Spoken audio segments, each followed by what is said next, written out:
I'm now going to introduce our star speaker who's come all the way from the US, and the topic is, where is print going? Stephen Schnoll is a prominent business management thought leader, lecturer and writer, and is the managing director in the consulting firm Schnoll Media Consulting. Schnoll Media Consulting specializes in providing corporate leaders with flexible cross-media ideas and solutions. Stephen has had notable experience in the past several years assisting non-profit and community-based financial institutions realize significant revenue improvements through the use of innovative data-driven marketing techniques. Simultaneously, through his constructive endeavors, he has implemented cost-effective processes to reduce costs. Stephen has had the leadership and ownership interests spanning 40 years in 5 graphic communication organizations and 1 software company. He has built a reputation as a practical innovator for companies attempting to enter new markets or revitalizing existing markets. Some of Stephen's recent engagements include Canon USA, AFLAC, Printing Industries of America, Maine Credit Union League, the Leukemia and Lymphoma Society, Real Sourcing Network, and News America Marketing.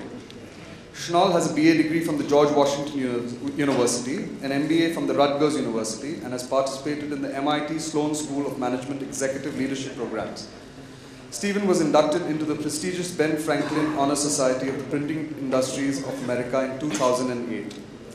Ladies and gentlemen, I request you to put your hands together and join me in welcoming Stephen, who has had, on our request, taken some time off his very, very busy schedule and flown all the way from the US to give us his gyan. Stephen Schnoll.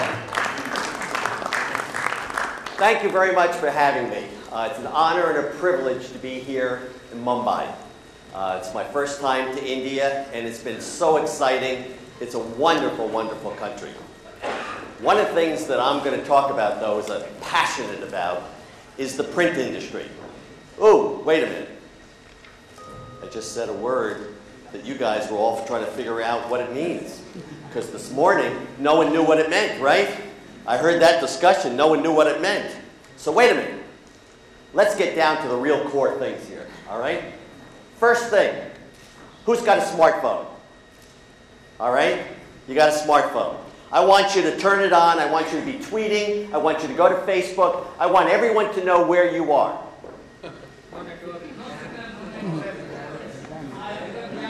They're jamming it all. Oh. Bad content management. All right. So the next thing I need to know is, wait a minute. You know, before I came here, someone gave me some really bad news. Really, really bad news. And I'm really sorry that I have to share it with you, okay? It's really very upsetting to me. So what we're going to talk about is something that I heard about just before I came here. And it's very disturbing, as I said. Print died about 3 hours and 45 minutes ago. You should all be very sad. Print died. What are we going to do about it? What are we going to do that print died? This is terrible. But wait a minute. Long live print! Yeah! Let's hear it for print! Long live print! Right! Long live print! That's why we're here, isn't it? So let's hear it. Long live print! But wait a minute. Long live print! Yeah! All right. But wait a minute. I think we need a little history lesson. We need a history lesson to put this all in perspective, because I said print is dead. Now I'm saying long live print, right? Seems to be a little contradiction here, doesn't it? So let's look at some of the history. Anyone know what this is? Should we? No. Geez, way before then. That's correct. And you know who created this? The Chinese. The Chinese created this. This was the first form of print known to man, or women. Then we had this man come along. And who's this man? Who? Gutenberg. Gutenberg. invent? Movable type. He invented movable type. All right. Then, what's this? Letterpress. And that was the form of how we printed for how many years? For hundreds. Then what happened? Offset came along. And what I heard today, this morning, is that offset's going to be here for a long time. My friends, by the end of this session, you may be rethinking that. And now we have digital print. So here's a little history lesson. Almost 900 years. 900 years. That's pretty significant, isn't it? Very significant. So let's look at this history lesson that I just gave you. All right? The history of print is changing. The entire balance of what we have been doing, whether it's in India, the Western Hemisphere, I don't care where it's been, is changing. And history has told us that change is what? Inevitable. Change is inevitable. Can we prevent it from happening? Mr. Jobs made a good job of that, didn't he? It was a bad pun. Mr. Jobs made a good job. You're supposed to laugh at that. So what we have been looking at here is we have a whole new world out there. And some of the things that we have are dramatically different. If someone mentioned to you Google 10 years ago, you would have said, what? Right? If someone said to you an iPad or a smartphone, what would you have said? Who? What? Now we don't go anyplace without our smartphones, and I'm still willing to bet that most of you in the audience probably have an iPad. So what we're looking at is the world is changing. We have a whole new scope that we have to deal with. So based on that, and these are just some of the things we're looking at, let's look at some new facts. And I thank Fahim for sending me some of these because I did a little research on my own, but I needed some true Indian information. You can read this behind me, all right? Because I don't read it to you. You all can read, right? Good. First lesson. But I want you to look at point number 4. What does point number 4 read?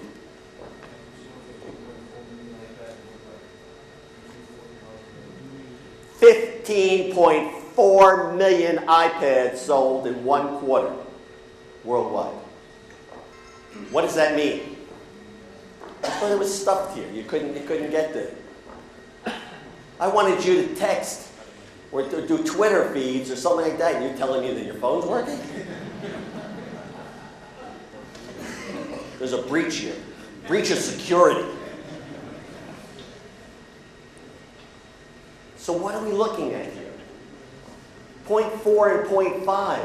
We have 250,000 printing companies in India, but 15.4 million iPads were sold.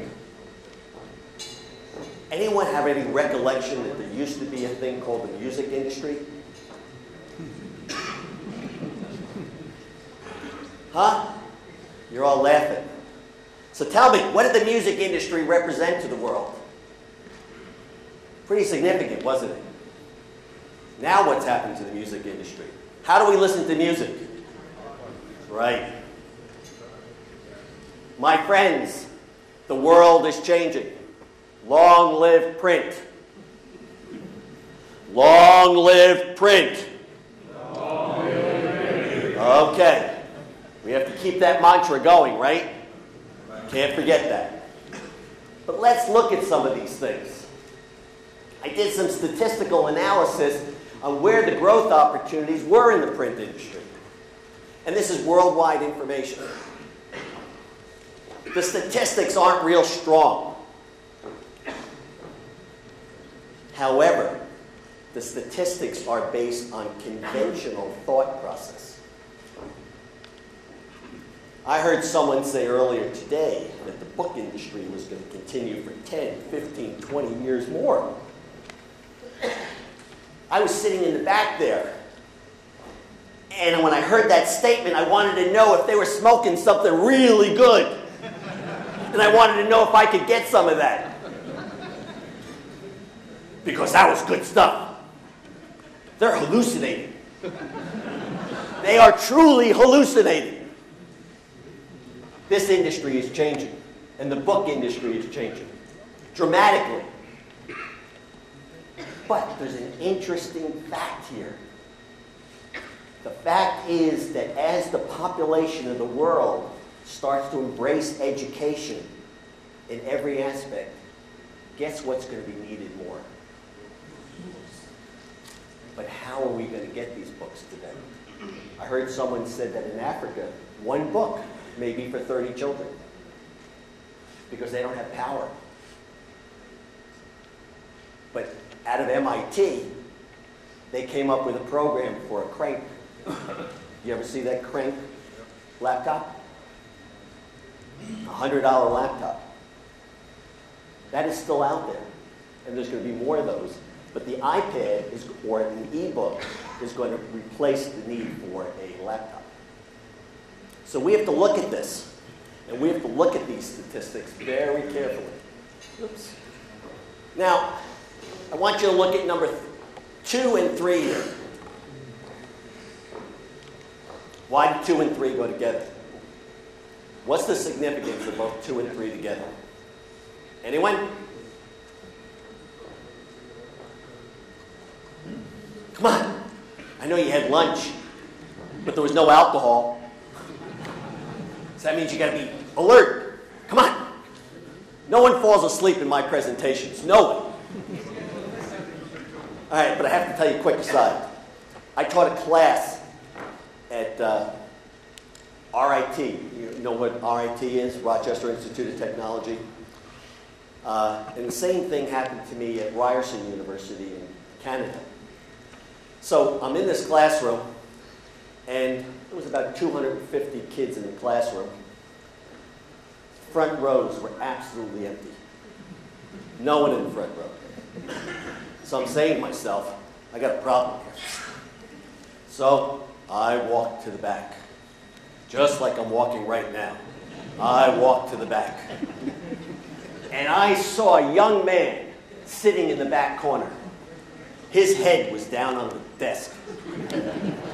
He was sleeping. So I went up behind him, and I hope you don't mind this. I said, in a not so polite mode, do your parents know they're paying thousands of dollars for you to sleep? Guess who woke up? That's what we have to do. We've got to wake up. And that's what I'm hoping to instill upon you during this presentation. So let's get back to this. Who knows this company?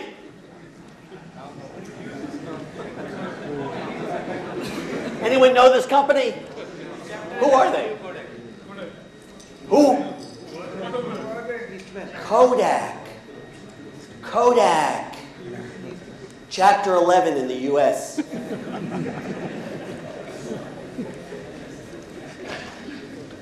Inventor of digital camera. Inventor of over 1,200 digital patents. So why did they bankrupt?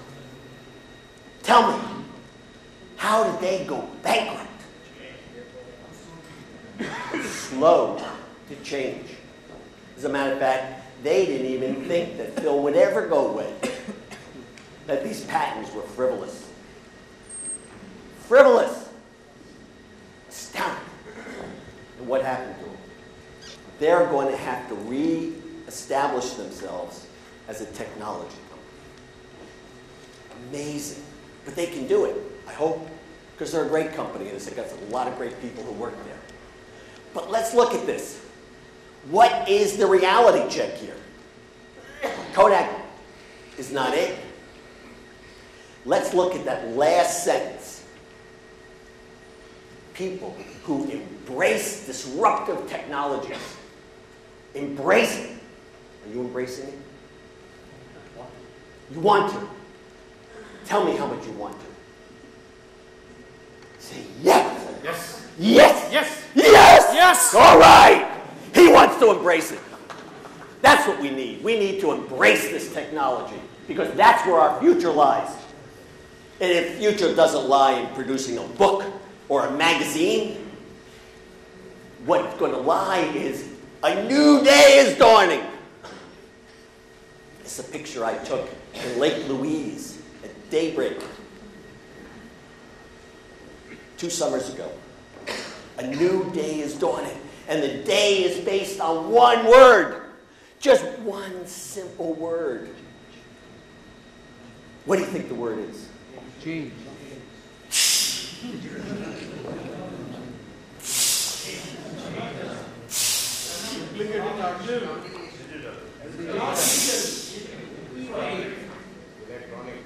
Schnoll. Schnoll.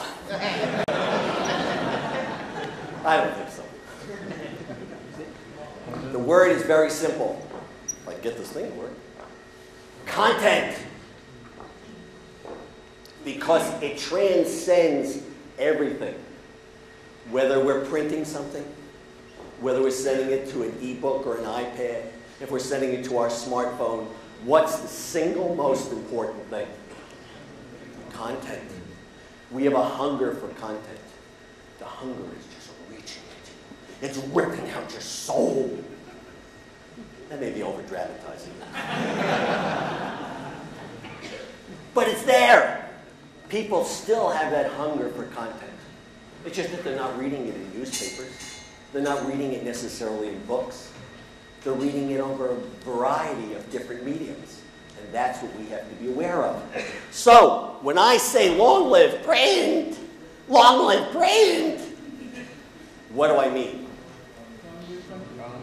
We're really dealing with content. And this is the process. The process is very simple. We've got to look at the way people today want to access content. And the 3 most dominant ways today are print. It's not disappearing. It's via internet. It's via mobile devices, whether they're tablets or smartphones. That's the way content is being delivered. So we, as ex-printers,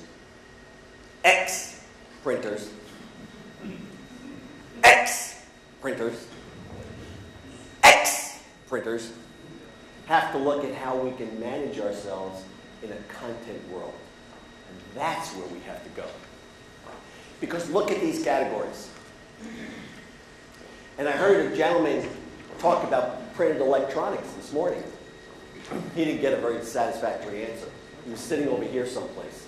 Who was that gentleman who asked about printed electronics? He's still here, or he bail out because... There he is. Good question. Just want you to know it was a great question. Too bad the panel couldn't address it because they were too entrenched in the old ways. But it's a great opportunity. So let's go through some of these things, okay? Because if we look at what the world is looking at, what do we see is actually happening? Look at all of the different classifications. There's only one that's growing, isn't it? Digital. Only one. So how are we going to deal with that? Well, let's look at something, though. Because we have 3 distinct faces, and unless we understand this, it's very difficult for us to wrap our arms around it and get a true business model going forward. So let's look at some of these products. Anyone remember these things? Huh? My favorite rock group in the 60s. This is an album I had. A record album. Used to be an enormous printing business wrapped around record albums. And then we went to VHS. Huge business, wasn't it? And you see that one in the lower left and the one in the right? You know what those are? Plane tickets. Used to be an enormous business of forms being printed for planes. Ticketing, all right? Now when you board a plane, what do? I use this. I download my boarding pass, throw it onto the scanner, and I'm on the plane. That's pretty easy. And they used to give you a fancy file folder to put the ticket in. Ooh, pretty sexy. Gone. Extinct. It's like the dodo bird. Gone. And directories. Now, when you have a directory and you need to search out something, what do you do when you go to a directory? You Google. Oh, wait. I have to tell you something. This is very important. So please indulge me. You know the answer to this. Google in my house is a dirty word. A dirty, dirty word. And the reason for that is my son is the product manager at Microsoft for Bing. So if we're going to do any search, we're Bing. As long as you all know that, then we're friends. So thank you, I appreciate the courtesy. So what we're looking at in the directory business, we don't need a directory anymore. It's going away. But there are some things that are questionable. Letters, mail, direct mail. I'd like to get a little survey here. How many of you have written a handwritten letter to a friend or relative in the last 12 months? No. 1, 2, 3.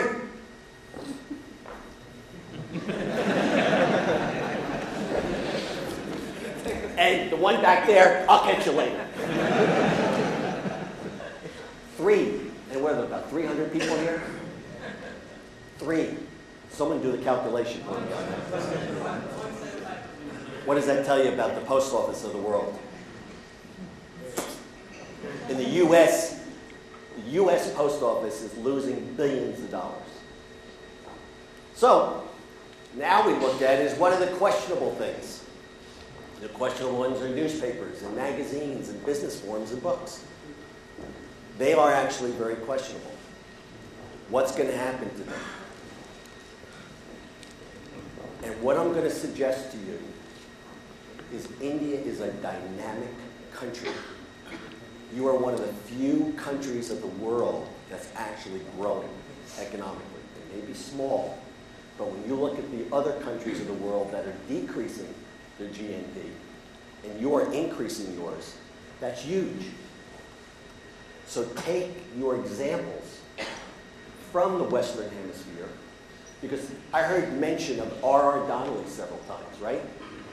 You know R.R. Donnelley? Largest printer in the world, right? And I heard someone say that they were $10 billion US, right? They were 12. And on the last year reporting, which is 2011, they lost money. What does that tell you? They're too ingrained in the old world print world. They've got enormous, whoop, put it up higher.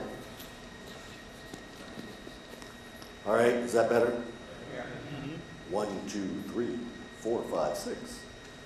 Pick up sticks.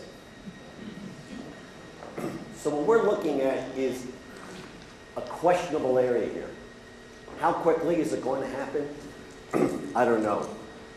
But we keep hearing textbooks. I keep hearing textbooks being mentioned, textbooks. In the US, there are school systems that are already starting to research and buy iPads for their students. Why are they doing that? It's cheaper. Because this way textbooks can be updated without the school systems buying new textbooks. How does that impact printers? Not good. But I heard one of the gentlemen here talk about maintaining the content on their servers. Yeah. because publishers need that help because they don't have the sophistication to do that. So let's look at what we can do. We are looking at a fact. I guess I love statistics. And the problem with statistics is they can be interpreted in a lot of different ways. But the one that I really gave the answer to is, but does this mean the ink on paper books are dead? No. Because there will be a place for books for old people like me. You're supposed to say, he's not old? Yeah, I am old. But I downloaded 5 books for my trip here. On what? What did I download it on? My iPad. And you know what the book I'm about a third of the way through?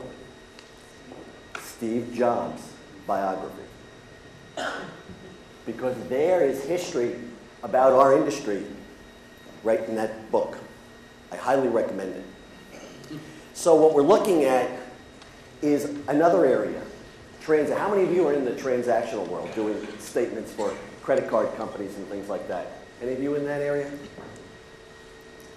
Just one?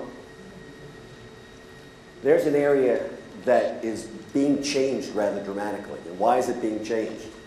Because companies like credit card companies and phone companies don't want you to get a printed statement because the postage costs more than the printing.